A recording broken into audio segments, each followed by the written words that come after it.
فضا کے بابا نے اپنی بیگم کو سنبھالا اور فضا کو پانی لانے کو کہا۔ جب انہیں ہوش آیا تو کافی رات گزر چکی تھی۔ فضا اور اس کے والدین کو کچھ سمجھ نہیں آ رہا تھا کہ وہ کیا کریں، کون انہیں اس مشکل حالت میں مدد کرے گا۔ اس کے بابا جانی نے بہت سے عاملوں کے ساتھ اور پیروں فقیروں سے رابطہ کرنے کی کوشش کی، لیکن کوئی کام نہ آیا۔ ان کے پاس اب صرف چند گھنٹوں کا ہی وقت تھا، کیونکہ عبداللہ کے والدین انہیں یہ دھمکی دے کر جا چکے تھے کہ اگر انہوں نے آج فضا کا نکاح ان کے بیٹے سے نہ کیا تو ان کی بیٹی ہمیشہ ہمیشہ کے لیے ان سے جدا ہو جائے گی۔ فضا اپنے والدین کی اکلوتی بیٹی تھی۔ اس کے والدین نے اپنی بیٹی کے مستقبل کو لے کر ہزاروں خواب دیکھے تھے، ان کے ہزاروں ارمان تھے۔ آج شاید ہر خواب دم توڑ رہا تھا اور ہر ارمان سر جھکا چکا تھا۔ انہیں سمجھ میں نہیں آ رہا تھا کہ اب کچھ ہی پل میں ان کے ساتھ کیا ہونے والا ہے۔ فضا تو ایسی ہو چکی تھی جیسے وہ اس دنیا کی ہی نہ ہو، بس ایک جگہ پڑی ہے تو پڑی ہے، اٹھنے کا نام ہی نہیں۔ کل سے گھر میں کسی نے ایک لقمہ تک نہ کھایا تھا۔ فضا کو سمجھ میں نہیں آ رہا تھا کہ ایک انجانے میں کی ہوئی غلطی اس کے لیے زندگی کی سب سے بڑی بھول ثابت ہو گئی۔ بالآخر وہی ہوا جو اس کی قسمت میں لکھا تھا۔ مغرب کا وقت ہوتے ہی ان کے دروازے پہ دوبارہ دستک ہوئی۔ وہی انجانے مہمان اپنے ساتھ کچھ اور لوگوں کو لیے ہوئے اندر داخل ہوئے، اور ان کے ساتھ ان کا اکلوتا بیٹا عبداللہ بھی تھا، جس کی نظریں جھکی ہوئی تھیں۔ وہ انتہائی خوبصورت اور خوش شکل تھا۔ یہ وہی گھڑی تھی جب عبداللہ کا فضا سے نکاح ہونا تھا۔ فضا کے والدین کو فضا کی جان پیاری تھی۔ انہوں نے اپنی اکلوتی بیٹی کو سفید لباس میں ملبوس کیا اور ڈائننگ ہال کی طرف لے آئے۔ چند گواہوں کی موجودگی میں جنزاد عبداللہ کا نکاح فضا سے ہو گیا۔ نکاح کے بعد عبداللہ نے فضا سے کہا کہ اگر تم اپنے والدین سے اچھے طریقے سے ملنا چاہتی ہو تو خوب مل لو۔ ایک بات یاد رکھنا، آج تمہاری زندگی میں تمہارے والدین کے ساتھ یہ آخری رات ہوگی۔ آج کے بعد ہم تمہیں اپنی دنیا میں لے جائیں گے۔ اس کے بعد تم اپنے والدین سے کبھی نہیں مل سکتی۔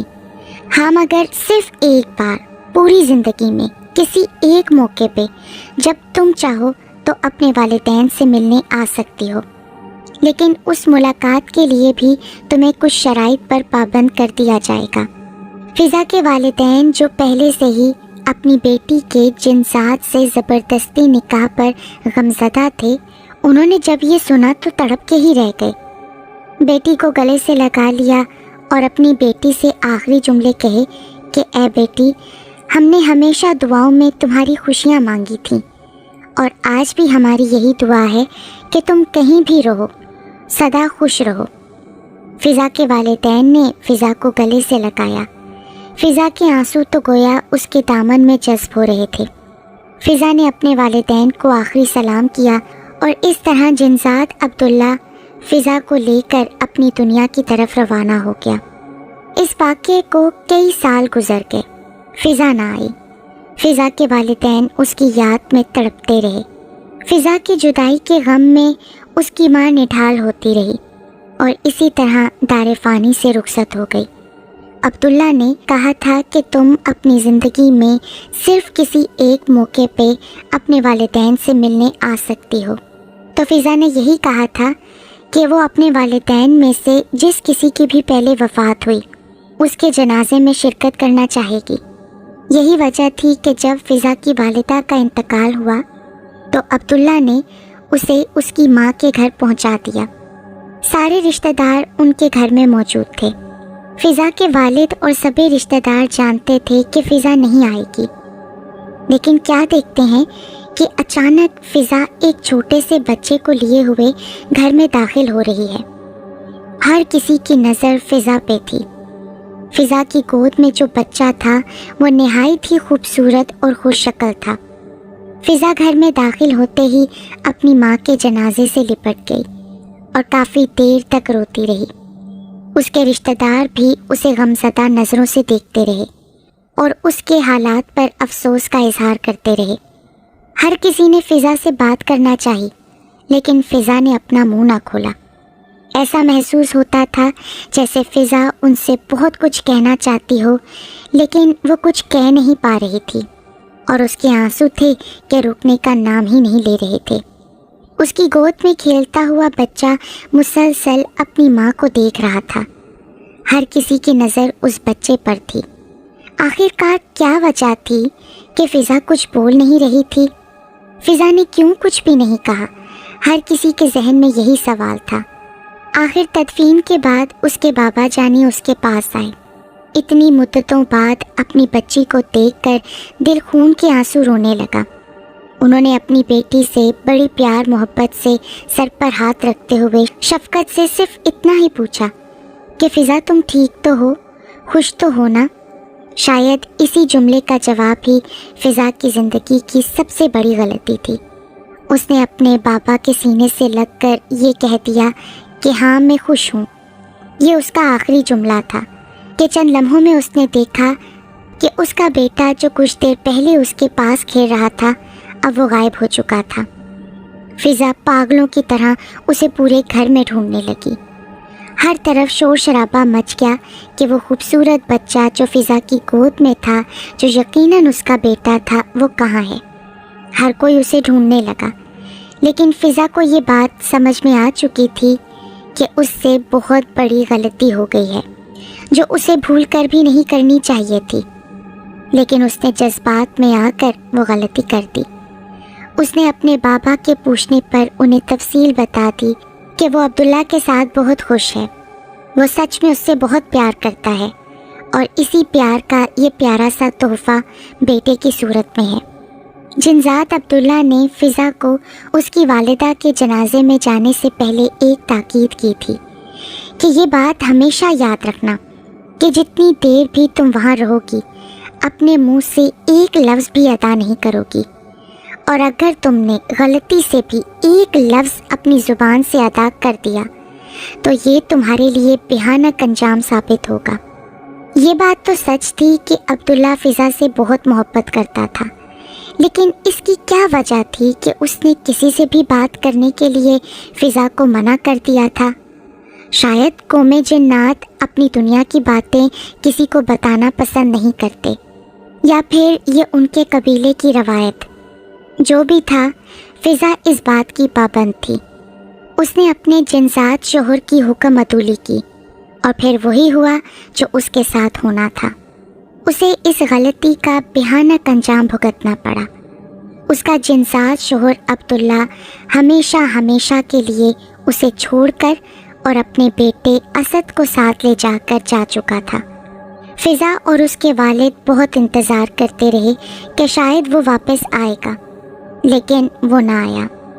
اس دن کے بعد سے فضا کی حالت بگڑنے لگی اور وہ نفسیاتی مریضہ بن گئی۔ آج بھی اسے دورے پڑتے ہیں، شاید اپنے بیٹے کی جدائی کے غم میں، یا پھر اپنے جنزاد شوہر عبداللہ کی بتائی ہوئی بات نہ ماننے کی وجہ سے۔ اب تو اس کے والد بھی اس دنیا سے جا چکے ہیں، اور فضا آج بھی کسی ویلفیئر ٹرسٹ اولڈ ہوم میں رہتی ہے۔